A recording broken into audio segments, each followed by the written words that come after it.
Good morning to all of you.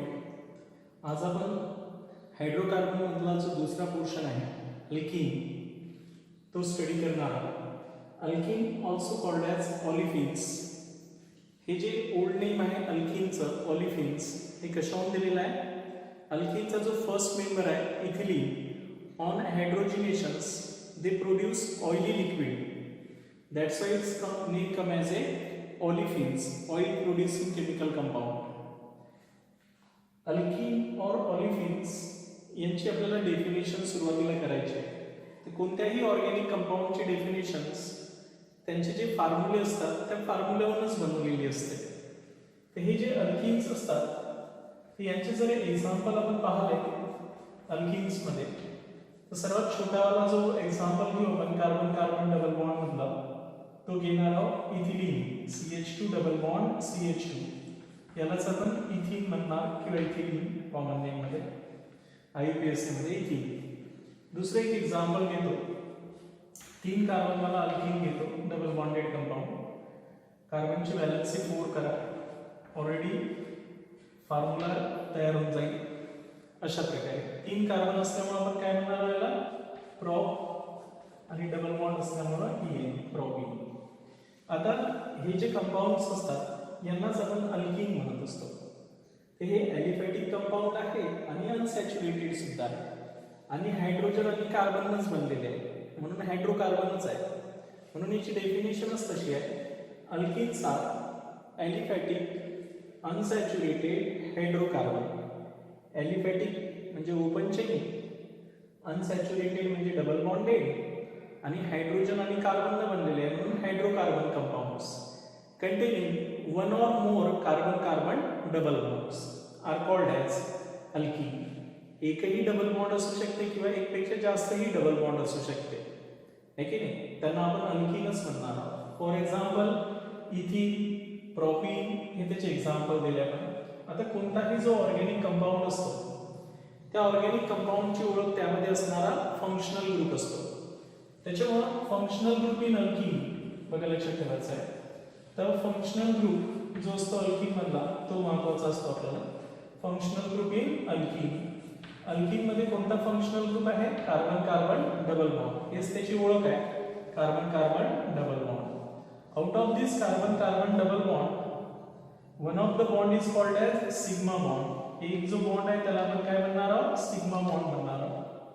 आणि दुसरा जो बॉन्ड आहे त्याला आपण काय म्हणणार आहोत? पाय बॉन्ड म्हणणार आहोत. हा जो सिग्मा बॉन्ड असतो हा स्ट्रॉंग असतो. हा ऍक्सियल ओव्हरलॅपिंग होऊन तयार होत असते. Axial overlapping of hybrid orbital. Axial overlapping of sp hybrid orbital. Hybrid orbital. Hybrid ऑर्बिटलचं ऍक्सियल ओव्हरलॅपिंग झाल्यानंतर जो बॉन्ड तयार होत असतो त्याला आपण काय म्हणतो? Sigma bond. आणि हा जो पाय बॉन्ड असतो हा वीक बॉन्ड असतो. हा काय असतो? वीक बॉन्ड असतो. आता हा जो वीक बॉन्ड आहे हा अनहायब्रिडाइज ऑर्बिटल पासून साइड वाइज ओव्हरलॅपिंग होऊन तयार होत असते. हे काय होत असते? Sidewise overlapping of unhybridise orbital.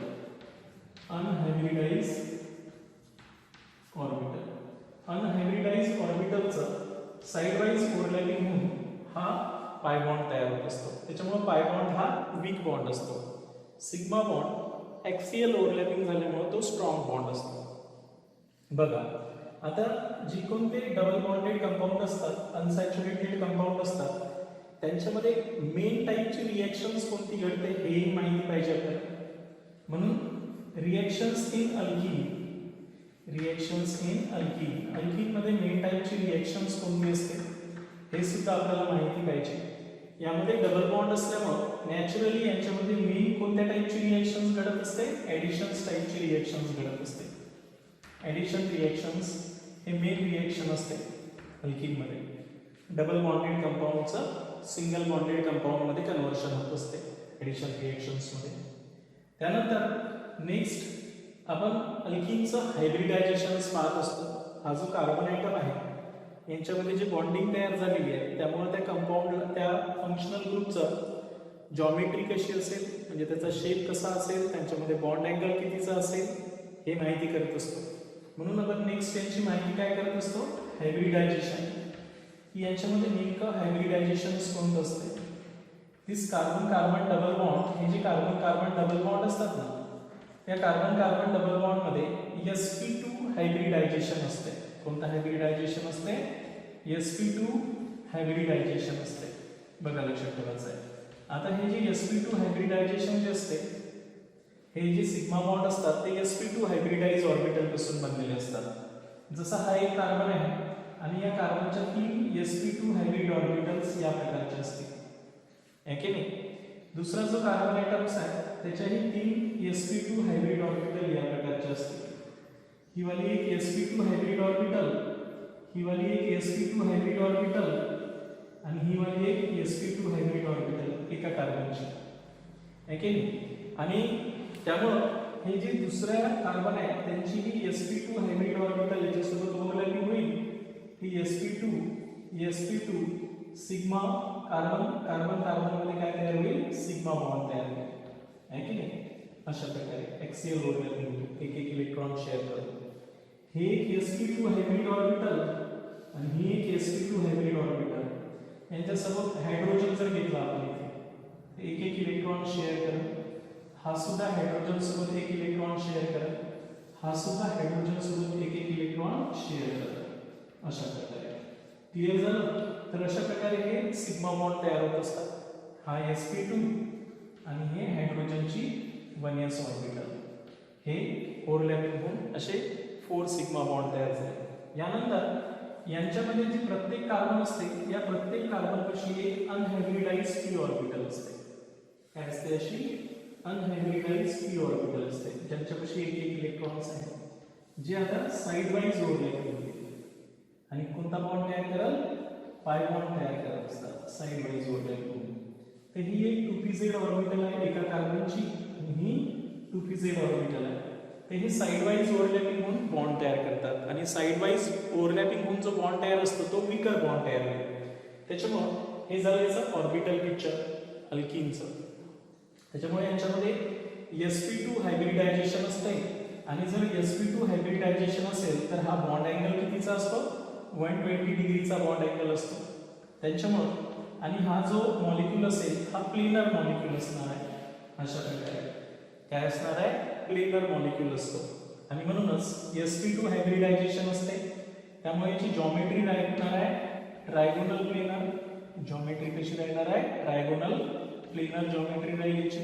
आणि ट्रायगोनल प्लेनर जॉमेट्री असेल आणि प्रत्येक बॉन्ड अँगल कितीचा असेल यांच्यामधला, 120चा. बॉन्ड अँगल यांच्यामध्ये कितीचा राहणार आहे, 120 डिग्रीचा असणार आहे. तर अशा प्रकारे आपण अल्किनची हायब्रिडायझेशन्स, त्यानंतर त्यांची जॉमेट्री आणि त्यांच्यामध्ये बॉन्ड अँगल सांगत असतो. त्यानंतर आता हे जेव्हा आपण अल्किन बॉन्ड ब्रेक करू, याला जे बॉन्ड ब्रेक करण्यासाठी लागणारी एनर्जी आहे त्याला आपण काय म्हणतो, बॉन्ड एनर्जी. म्हणजे आता बॉन्ड डिसोसिएशन एनर्जी म्हणू आपण. तर यांना जे बॉन्ड एनर्जी आहे, bond energy to break the carbon carbon double bond, हे जे कार्बन कार्बन डबल बॉन्ड आहे यांना ब्रेक करण्यासाठी जी बॉन्ड एनर्जी लागते ते किती लागते यांच्यासाठी माहिती आहे का, 146 किलो कॅलरी पर मोल. काय, 146 किलो कॅलरी पर मोल. म्हणजे एक मोल डबल बॉन्ड ब्रेक करण्यासाठी 146 किलो जूल पर मोल, किलो कॅलरी पर मोल एवढी एनर्जी लागत असते. आता त्यानंतर इथं झालं यांच्याविषयी माहिती, बरोबर आहे. आता आपण ज्या रिएक्शन्स पाहणार आहोत त्या कोणत्या राहणार आहे यांच्यामध्ये, ॲडिशन्स रिएक्शन्स. इथपर्यंत सर्वांना लक्षात आलं. आता याचा जनरल फॉर्म्युला बघू आपण, तो खूप महत्त्वाचा असतो. इथपर्यंत सर्वांच्या लक्षात आलं मी काय सांगितलं आहे त्याचं, बॉन्ड अँगल, जॉमेट्री, ही सर्व इन्फॉर्मेशन झालेली आहे अल्किनची. आता आपण समोर यांच्यामध्ये यांचा जनरल फॉर्म्युला पाहणार आहोत, बघा लक्षात ठेवायचं आहे. आणि फॉर्म्युले बनवणार आहोत आणि यांचे नॉमेनक्लेचर स्टडी करणार आहोत. बघा, त्यामुळे सर्वात महत्त्वाचं काय असते, फॉर्म्युले नॉमेनक्लेचर्स करण्यासाठी. आता आपण नेक्स्ट पॉईंट पाहणार आहोत, नॉमेनक्लेचर ऑफ अल्किन. बघा लक्षात ठेवायचं आहे. काय पाहायचं आहे आपल्याला, नॉमेनक्लेचर ऑफ अल्किन. तर नॉमेनक्लेचर जर करायचं असेल, आपण अल्किनचं नॉमेनक्लेचर जर करायचं असेल तर सर्वांना माहिती आहे की आपण दोन पद्धतीने यांची नॉमेनक्लेचर करणार आहोत. एक कॉमन नेम सिस्टीम आहे आणि दुसरी IUPAC नेम सिस्टीम आहे. तर या कॉमन नेम सिस्टीमलाच आपण काय म्हणत असतो, ट्रायबल नेम सिस्टीम सुद्धा म्हणत असतो. तर एक कॉमन नेम सिस्टीम नुसार नॉमेनक्लेचर करणार आहोत आणि जे दुसरं नॉमेनक्लेचर करणार आहोत ते आहे international union of pure and applied chemistry. तर these are the two system to name the alkanes. या अल्केन्सला नाव देण्याचे आपण ह्या दोन सिस्टीम वापरत असतो. आता नॉमेनक्लेचर करण्याच्या आधी आपण यांचे फॉर्म्युले क्लिअर करू. हे फॉर्म्युले कसे बनतात हेही माहिती पाहिजे आपल्याला. तर नॉमेनक्लेचर मध्ये आपण कॉमन नेम जेव्हा देणार आहोत तर that common name is come from the common name of alkane. कोणाचे नाव म्हणतो आपण, अल्केनच्या. फक्त ANE रिप्लेस बाय ANE च्या ऐवजी काय आणणार आहोत आपण, YLENE. त्याच्यामुळे common name of alkene is alkylene. Common name of alkene is alkylene. YLENE नावाच्या शेवटी. ठीक आहे. whereas IUPAC name of alkene is come from the IUPAC name of alkane. जसं आपण IUPAC name alkane चे करत असतो त्यांना जे रूल्स लावतो तेच आहे. only we are replacing the ANE by ENE. that's why the IUPAC name of alkene is alkene. है की नाही, ANE च्या ऐवजी ENE चे. सेम रूल आपण जसे अल्केनला वापरले होते तसेच इथेही वापरणार.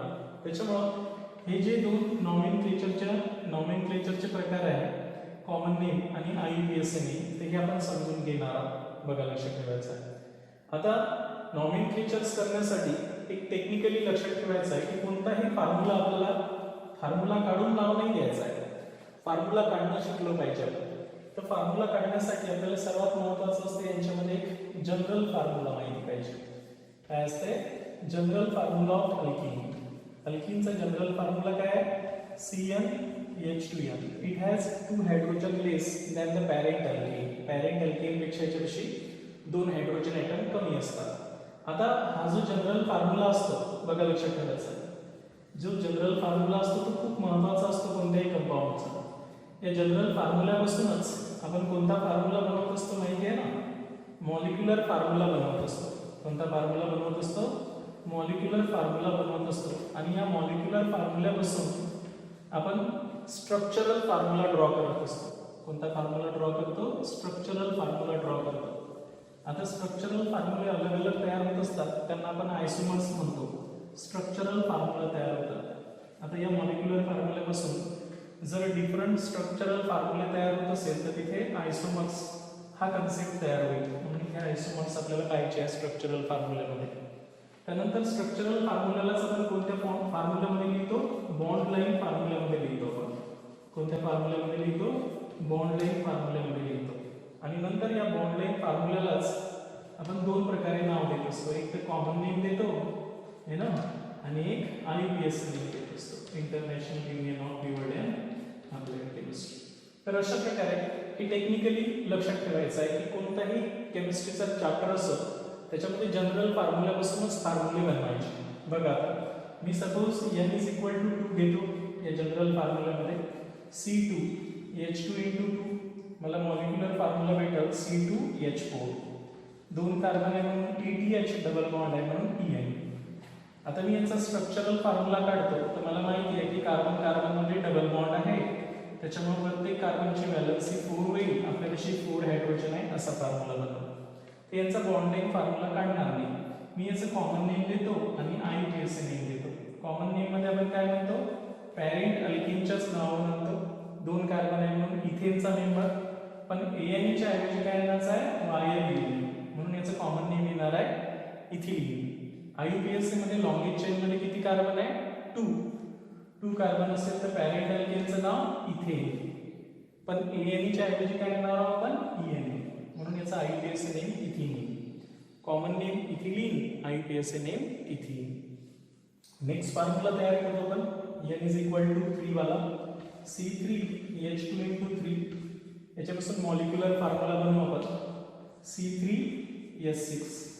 हा वाला जो 3 कार्बन वाला अल्कीन आहे त्याला आपण प्रोपीन म्हणणार आहोत. तर या प्रोपीन पासून किती स्ट्रक्चरल फॉर्म्युले तयार होतील, एकच तयार होईल. 3 कार्बन आहे आपल्यापाशी, 1 2 3. डबल बॉन्ड इथे दिला काय, इथे दिला काय, सेम होईल. त्यामुळे हा जो फॉर्म्युला बनवतो तर प्रत्येक कार्बनची व्हॅलन्सी 4 करा, बरोबर फॉर्म्युला तयार होऊन जाईल.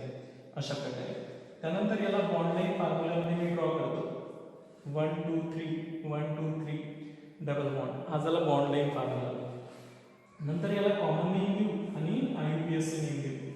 कॉमन नेम मध्ये 3 कार्बन असल्यामुळे काय म्हणसाल प्रॉप.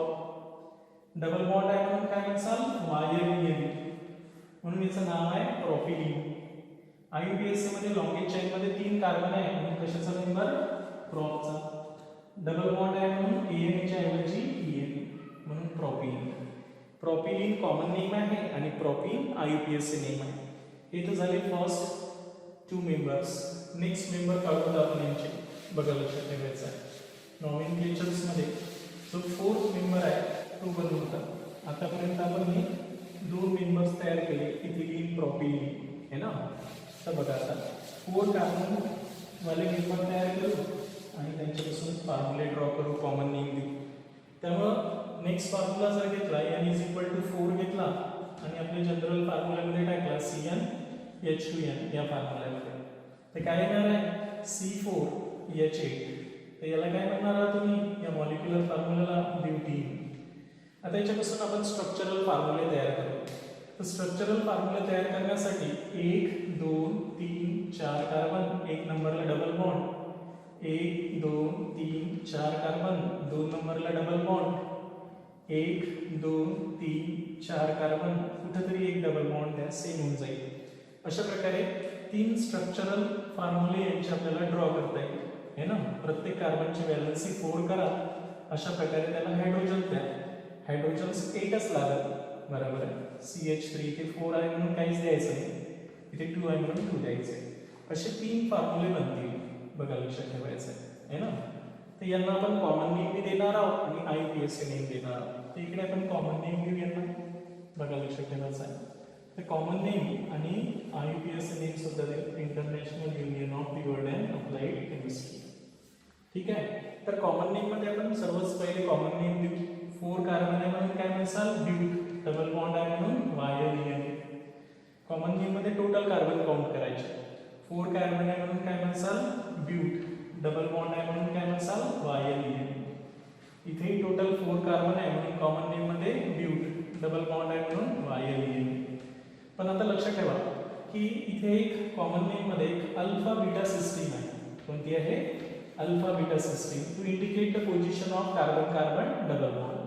जिथून तो कार्बन कार्बन डबल बॉन्ड काय होईल स्टार्ट होईल, जवळ येईल, तिकडून आपण त्यांना नंबरिंग देत असतो. Alpha, beta, gamma, delta, omega या प्रकारे.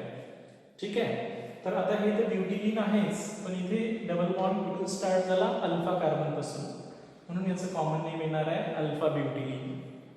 त्यानंतर हा वाला इकडूनही घेतला तरी 2 नंबरला येतो, इकडूनही 2 नंबरला आहे अल्फा बीटा, त्याच्यामुळे याला काय म्हणसाल बीटा ब्युटिलीन है ना.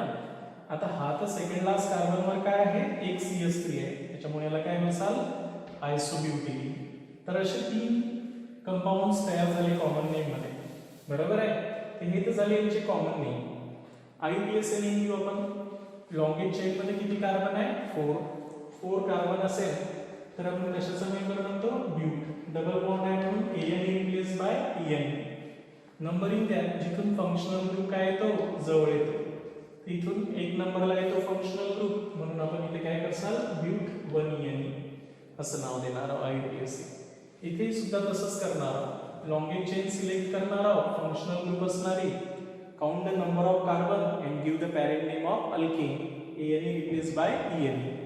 4 कार्बन ॲटम आहे म्हणून आपण लॉन्गेज चेन मध्ये ब्यूट म्हटलं, AN च्या ऐवजी EN, डबल बॉन्ड आहे. नंबरिंग द्या, जिथून फंक्शनल ग्रुप काय येईल जवळ येईल, इथूनही 2 नंबरला येतो आणि इकडूनही 2 नंबरला येतो. 2 नंबरला आहे म्हणून आपण ब्यूट 2EN असं त्याचा IUPAC नेम देऊ. आता हा वाला जो कंपाऊंड आहे याचा IUPAC नेम द्यायचा आहे. लॉन्गेज चेन मध्ये असेही 3 कार्बन आहे, असेही 3 कार्बन आहे, यात फंक्शनल ग्रुप आहे. 3 कार्बन असेल तर आपण प्रॉप, डबल बॉन्ड आहे म्हणून काय म्हणतो EN.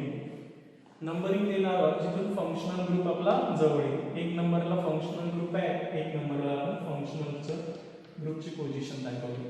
2 नंबरला सबस्टिट्यूएंट आहे, 2 नंबरला आणि नाव काय त्याचं मिथिल, म्हणून याचं नाव येते 2-मिथिल प्रॉप 1EN. तर ही कॉमन नेम आणि IUPAC नेम झाली. आता बघा हे जे कंपाऊंड्स आहेत तर यांना आपण काय म्हणत असतो, स्ट्रक्चरल आयसोमर्स म्हणत असतो. काय म्हणत असतो, स्ट्रक्चरल आयसोमर्स. बघा लक्षात ठेवायचं आहे. These are called as structural isomers. आता हे स्ट्रक्चरल आयसोमर्स किती प्रकारचे आहेत ते पाहू आपण. लक्षात ठेवायचं आहे. हे जे फॉर्म्युले आहेत तर यांच्यामध्ये माहिती आहे आपल्याला स्ट्रक्चरल आयसोमर्स 5 प्रकारचे असतात. एक चेन आयसोमर्स असतो, दुसरा पोझिशन आयसोमर्स असतो, तिसरा कोणता असतो, फंक्शनल आयसोमर्स असतो. फंक्शनल ग्रुप अलग अलग असेल तर फंक्शनल आयसोमर्स येईल. त्याच्यानंतर एक स्पेशल टाईपचा आयसोमर्स आहे मेटामेरिझम, मेटामर्स म्हणतो आपण. आणि फिफ्थ आहे टॉटोमर्स, टॉटोमर्स. असे 5 प्रकारचे स्ट्रक्चरल आयसोमर्स पाहत असतो. तर आता पहिला आणि दुसरा जो आहे अल्फा ब्युटिलिन आणि बीटा ब्युटिलिन. बघा लक्षात ठेवायचं आहे.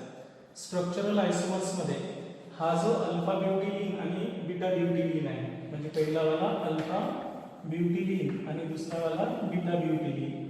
तर हे दोघं जण विचारले जर आपल्याला तर हे कोणत्या टाईपचे आयसोमर्स आहेत ते जर विचारले असते तर बघा यांचा मॉलिक्युलर फॉर्म्युला सेम आहे, कार्बन चेन बी सेम आहे. फक्त कशानं डिफर आहे ते हे पोझिशन ऑफ फंक्शनल ग्रुपने डिफर आहे. म्हणून यांना आपण कोणते आयसोमर्स म्हणत असतो, पोझिशन आयसोमर्स म्हणत असतो. They are called as position आयसोमर्स. म्हणून ही दोघे एकमेकांचे कोणते आयसोमर्स आहे, पोझिशन आयसोमर्स असतात. कायदेशीर डेफिनेशन पोझिशन आयसोमरची, those compound having same molecular formula, same carbon chain but differ in the position of functional group are called as position isomers. Alpha butylene and beta butylene are position isomers. Alpha butylene आणि beta butylene च्या ऐवजी IUPAC name असते तर काय म्हटलं असतं, but 1ENE आणि but 2ENE. these are the position isomers. हे पोझिशन आयसोमर्स राहिले असते. आता 1 आणि 3 वाला जर पाहिला आपण, म्हणजे आपण 1 आणि 3rd वाला, 1 म्हणजे कोणता, अल्फा ब्युटिलिन आणि 3rd वाला म्हणजे कोणता, आयसोब्युटिलिन. हे दोघे एकमेकांचे कोणते आयसोमर्स आहेत, स्ट्रक्चरल आयसोमर्स. हे जर विचारलं असतं तर तुम्हाला तेही आलं असतं. बरोबर आहे. यांची कार्बन चेन स्ट्रेट चेन आहे, इथे कार्बन चेन ब्रँच चेन आहे. मॉलिक्युलर फॉर्म्युला तर सेमच राहणार आहे, फक्त हे कशाने डिफर आहे तर चेनने डिफर आहे. आणि म्हणून यांना एकमेकांचे कोणते आयसोमर्स म्हणतात, चेन आयसोमर्स. काय म्हणसाल, स्ट्रक्चरल आयसोमर्स मधला हा कोणता प्रकार आहे, चेन आयसोमर्स. म्हणून यांना आपण चेन आयसोमर्स म्हणू. अल्फा ब्युटिलिन अँड आयसोब्युटिलिनला. क्लिअर आहे. हेच IUPAC नेम मध्ये जर राहिले असते तर काय म्हटलं असतं, ब्यूट 1ENE, ब्यूट 1ENE आणि 2-मिथिल प्रॉपिलिन, 2-मिथिल प्रॉपिलिन. हे कोणते आयसोमर्स आहे असं जर विचारलं असतं तुम्हाला तर they are chain आयसोमर्स, because they are differing the chain. आहे की नाही. त्यानंतर 2 आणि 3rd वाला जो फॉर्म्युला जर विचारला असता तरी तो कोणता राहिला असता, चेन आयसोमर्सच राहिला असता. हे स्ट्रेट चेन आहे आणि हे ब्रँच चेन आहे, म्हणून ते चेन आयसोमर्स राहिले असते. क्लिअर झालं मी काय सांगितलं आहे ते. पण चेन आयसोमरची डेफिनेशन काय देसाल, those compound having same molecular formula but they have differ in the carbon chain किंवा कार्बन स्केलेटन, कॉल्ड ॲज काय म्हणतो आपण, चेन आयसोमर्स. क्लिअर झालं इथपर्यंत. आता 5 कार्बन वाले जे कंपाउंड आहे ते पाहू, त्यांच्यामधले आयसोमर्स समजून घेऊ. बरोबर आहे. तर बघा आता 5th कार्बन असणारा जो अल्कीन आहे त्यांचे फॉर्म्युले काढू आणि त्यांच्यानुसार त्यांना कॉमन नेम आणि IUPAC नेम देऊ. बघा लक्षात ठेवायचं आहे. तर नेक्स्ट आपण काढणार आहोत N = 5 कार्बन वाला अल्कीन, C5H10 असा अल्कीन तयार होईल. नाव काय राहणार आहे, पेंट. 5 कार्बन आहे म्हणून पेंट, डबल बॉन्ड आहे म्हणून ENE, पेंटीन. ठीक आहे. तर त्यांचे फॉर्म्युले ड्रॉ करतो मी. सर्वात पहिला फॉर्म्युला 1 2 3 4 5 कार्बन आणि एक डबल बॉन्ड 1 नंबरला. दुसरा फॉर्म्युला आपण ड्रॉ करू 1 2 3 4 5, 2 नंबरला डबल बॉन्ड देऊ. या साइडला दिला काय, त्या साइडला दिला काय, सेम होईल. तिसरा फॉर्म्युला मी ड्रॉ करतो 1 2 3 4 आणि एक सेकंड नंबरला कार्बन देतो. इथे पहिल्या नंबरला डबल बॉन्ड देतो. त्याच्यानंतर 4th नंबरचा फॉर्म्युला काढतो 1 2 3 4, इथे डबल बॉन्ड देऊ शकता तुम्ही, हा वाला वेगळा होईल. त्याच्यानंतर 1 2 3 4 तुम्ही इथे सुद्धा एक बॉन्ड देऊ शकता, हा सुद्धा फॉर्म्युला वेगळा होईल. आता याच्यानंतर कोणता फॉर्म्युला काढता येईल का आपल्याला, नाही काढता येईल. असे 5 स्ट्रक्चरल आयसोमर्स तयार करता येईल. बरेच जण म्हणाल की सर असं काढून पाहिलं तर काय होते, आपण हे 2 कार्बन दिले पण इथे दिला तर काय होणार आहे, हे 5 कार्बन, कार्बनची व्हॅलेन्सी 5 होईल. आणि त्याच्यामुळे याच्यापासून किती आपल्याला आयसोमर्स बनवता येईल असे टोटल 5 आयसोमर्स. तर हे 5 आयसोमर्स पहिल्यांदा आपण फॉर्म्युलेचे बनवून टाकू आणि यांना कॉमन नेम आणि IUPAC नेम देऊन टाकू. बघा लक्षात ठेवायचं आहे, प्रत्येक कंपाऊंड व्यवस्थित काढायचं आहे, कार्बनची व्हॅलन्सी 4 करायची, तेवढे हायड्रोजन्स घेऊन टाकायचे अशा प्रकारे. आता थोडंसं प्रॅक्टिस केली की येऊन जाईल तुम्हाला. बरोबर अशा प्रकारे फॉर्म्युले बनतील आहे ना, अशा प्रकारे हा फॉर्म्युला बनला. ठीक आहे. आता बघा मी यांचं कॉमन नेम देतो पहिल्यांदा आणि मग आपण त्यांना IUPAC नेम सुद्धा देऊ. लक्षात येते. तर कॉमन नेम देत असताना आता 5 कार्बन आहे म्हणून याला काय म्हणसाल तुम्ही पेंट. डबल बॉन्ड आहे म्हणून काय म्हणसाल कॉमन नेम मध्ये YL पेंटिलीन असं नाव आहे. पण इथं कुठं कार्बन येतो, अल्फा कार्बनला डबल बॉन्ड येतो म्हणून अल्फा पेंटिलीन. काय म्हणसाल याला अल्फा पेंटिलीन. त्याच्यानंतर हा वाला सुद्धा लॉन्गेज चेन मध्ये टोटल कार्बन 5 आहे. 5 असल्यामुळे आपण काय म्हणणार आहोत पेंट आणि डबल बॉन्ड असल्यामुळे YL. हा झाला अल्फा, हा झाला बीटा, ही झाली बीटा पोझिशन्स, बीटा पेंटिलीन म्हणू आपण याला. नेक्स्ट फॉर्म्युला काढू. इथे आपण जर काढलं तर सेकंड लास्ट कार्बनवर एक CH3 आहे म्हणून आयसो. बरोबर आहे, म्हणून याला काय म्हणसाल आयसो. 5 कार्बन आहे म्हणून पेंट आणि डबल बॉन्ड आहे म्हणून YL. आता बऱ्याच जणांना वाटतं सर हा सुद्धा आयसो आहे. आयसो आहे पण याच्या मध्यात डबल बॉन्ड आहे त्याच्यामुळे याला आपण कॉमन नेम देणार नाही. इथे सुद्धा एक नंबरलाच डबल बॉन्ड आहे म्हणून यालाही कॉमन नेम देणार नाही. आपल्याला माहिती आहे कॉमन नेम रिस्ट्रिक्टेड असते. मग आता यांना IUPAC नाव देऊ आपण. तर IUPAC नाव देत असताना लॉन्गेज चेन मध्ये किती कार्बन आहे 5. तर आपण काय म्हणणार आहोत पेंट. डबल बॉन्ड आहे म्हणून EN. नंतर नंबरिंग देत असतो जिथून तो फंक्शनल ग्रुप काय येतो जवळ येतो. एक नंबरला येते म्हणून पेंट 1 EN. हे कॉमन नेम झालं, हे IUPAC नेम झालं. नेक्स्ट हा वाला जो फॉर्म्युला आहे लॉन्गेज चेन मध्ये टोटल कार्बन किती आहे 5 आहे म्हणून पेंट. डबल बॉन्ड आहे म्हणून EN. नंबरिंग द्या जिथून तो फंक्शनल ग्रुप काय येईल जवळ येईल आहे की नाही.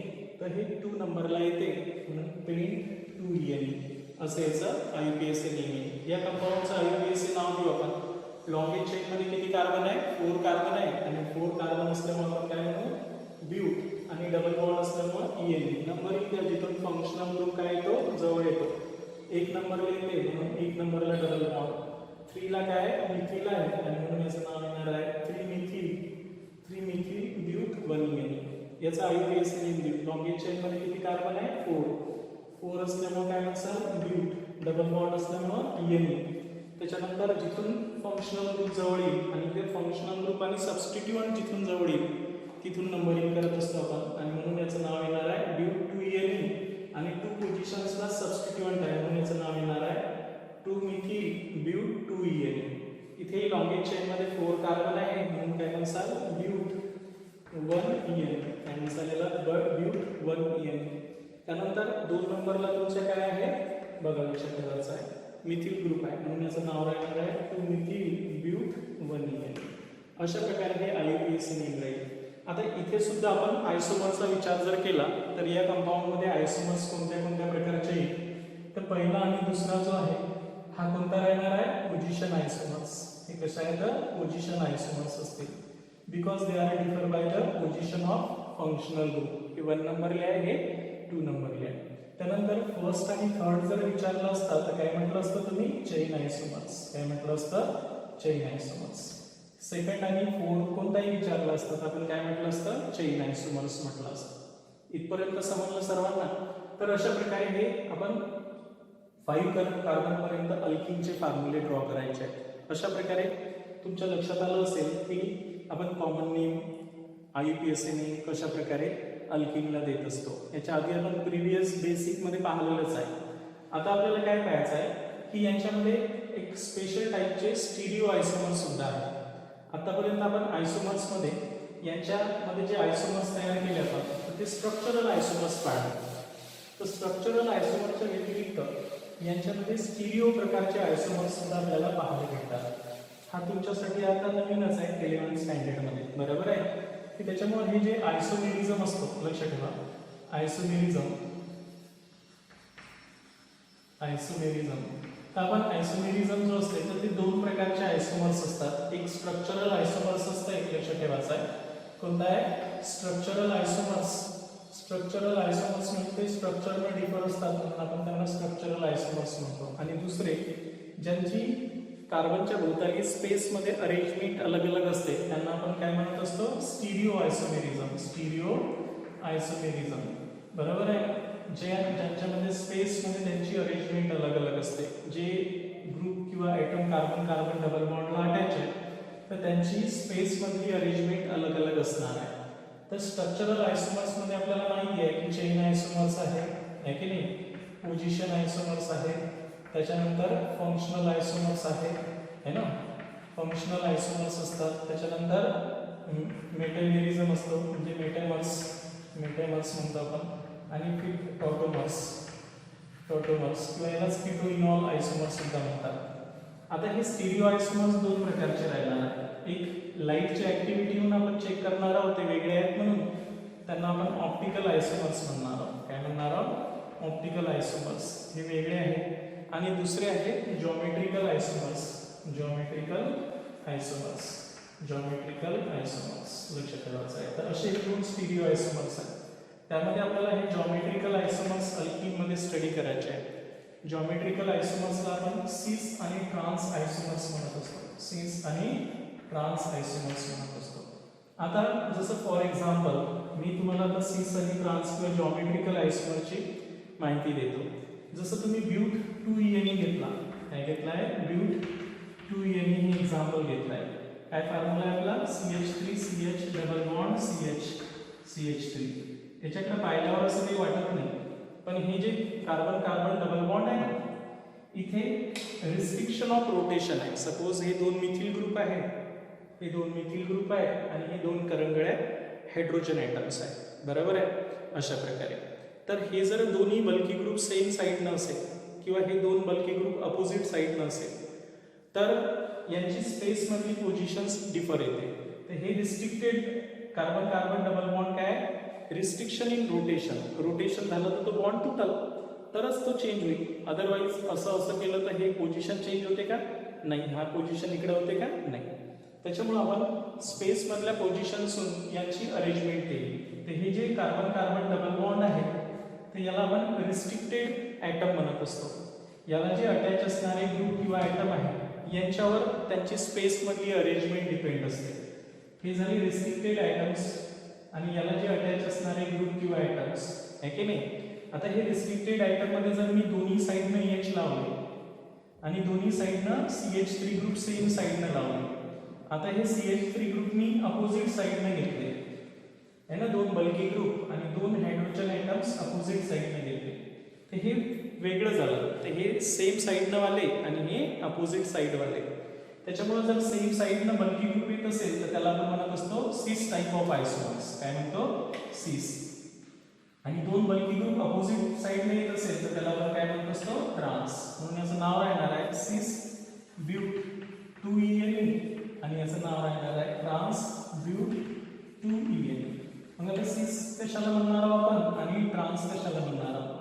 Wien two bulky group are on the same side of carbon-carbon double bond are called as cis type of geometrical isomers, and if two bulky group are on the opposite side of the carbon-carbon double bond they are called as the trans type of isomers. Therefore, this but 2ENE shows two stereoisomerism, that is geometrical isomers. हे दोन geometrical isomers दाखवतात, एक cis टाइपचा आणि एक trans टाइपचा. आता याच्यासाठी काय conditions आहेत हे खूप महत्त्वाचं आहे. जेव्हा जॉमेट्रिकल आयसोमर स्टडी करतो तर हे जे रिस्ट्रिक्टेड ॲटम आहे म्हणजे कार्बन कार्बन डबल बॉन्ड जे आहे that is called as restricted atom. That restricted atom should contain both the atoms or group are differ. हे रिस्ट्रिक्टेड कार्बन जो आहे जो रोटेशन होत नाही त्याला जे अटॅच असणारे ॲटम किंवा ग्रुप असले पाहिजे ते डिफरंट असले पाहिजे. Similarly, the another restricted atom should have the two atoms or group are different, A or B. That may be C or D. हे चालते, C or D असले तरी चालते, but they are different. हे different असले पाहिजे. Then and then the geometrical isomers are possible. बरोबर आहे, in alkene. आता geometrical isomers कोणकोणत्या कंपाउंड्स मध्ये पॉसिबल आहे हे आपण डिटेल मध्ये समजून घेणार आहोत. सध्या अल्किन मध्ये तुमच्या लक्षात आलं पाहिजे, अल्किन मध्ये जॉमेट्रिकल आयसोमर्स म्हणजे काय असतात? They are the special type of stereoisomers in which arrangement of atom or group in a space are differ around the carbon-carbon double bond are called as geometrical isomers. The geometrical isomers are of two types, cis type of isomers and trans type of isomers. Cis isomers means when two bulky group are on the same side of the carbon-carbon double bond, they are called as the cis type of isomers.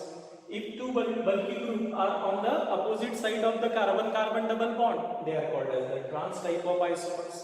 And that's why, due to the restriction in rotation of carbon-carbon double bond, the arrangement of the atoms or group around the carbon-carbon double bonds are different. And the two geometrical isomers are possible, that is cis and trans. Okay? इथपर्यंत लक्षात आलं? तर काही cis आणि trans चे example आहे पाहू. तर आपण जॉमेट्रिकल आयसोमर्स नेमकं कोणकोणते कंपाऊंड दाखवत असतो, what is the conditions to shows the geometrical isomers. This is very important part for the alkene and that may be asked in the NEET or JEE. ठीक आहे, इथपर्यंत सर्वांच्या लक्षात आलं असेल. तर नेक्स्ट आता आपण जॉमेट्रिकल आयसोमर्स विषयी थोडं डिटेलमध्ये समजून